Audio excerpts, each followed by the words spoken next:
உமைக்கோட இதை கேட்கும் போது எனக்கு ரொம்ப ஷாக்கிங்காக இருக்குது. இந்தியாவில் ஹார்ட் ப்ராப்ளம் வரதுக்கு இன்னொரு ரீசன் நம்ம வீட்டு சாப்பாடும் தானா?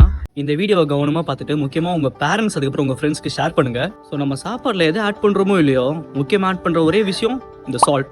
WHO சொல்லியிருக்கு, சாதாரணமாக ஒரு நாளைக்கு ஒரு ஆளுக்கு 5 கிராம்ஸ், அதாவது 1 டீஸ்பூன் உப்பு இருந்தால் போதும். ஆனால் நம்ம எடுக்கிறது 8 to 11, ரொம்ப அதிகமாக சாப்பிட்றோம்டா உப்பு. ஸோ இவ்வளோ உப்பு சாப்பிட்டா பிளட் ப்ரெஷர் இன்க்ரீஸ் ஆகும், ஹார்ட்டுக்கு ஸ்ட்ரெஸ் ஆகும், தென் ஃபியூச்சரில் பிரச்சனை வரும். ஆனால் ஹார்ட்டுக்கு வெறும் சால்ட் மட்டும் பிரச்சனை இல்லை, ஜங்க் ஃபுட் சாப்பிட்றதுனாலையும் எக்ஸசைஸ் இல்லாமல் இருந்தால், ஸ்லீப் இல்லாமல் ஸ்ட்ரெஸ் ஆனாலும் பிரச்சனை இருக்குது. முக்கியமாக இந்த 3மே ஃபாலோ பண்ணுறவனுக்கு ஷேர் செய்யுங்க. சரிடா, அப்போ இதுக்கும் வீட்டு சாப்பாடுக்கும் என்ன பிரச்சனை? பிரச்சனை இருக்குது. அதிகமாக நம்ம வீட்டு சாப்பாடில் தான் உப்பு அதிகமாக போட்டு சாப்பிட்றோம். உப்பு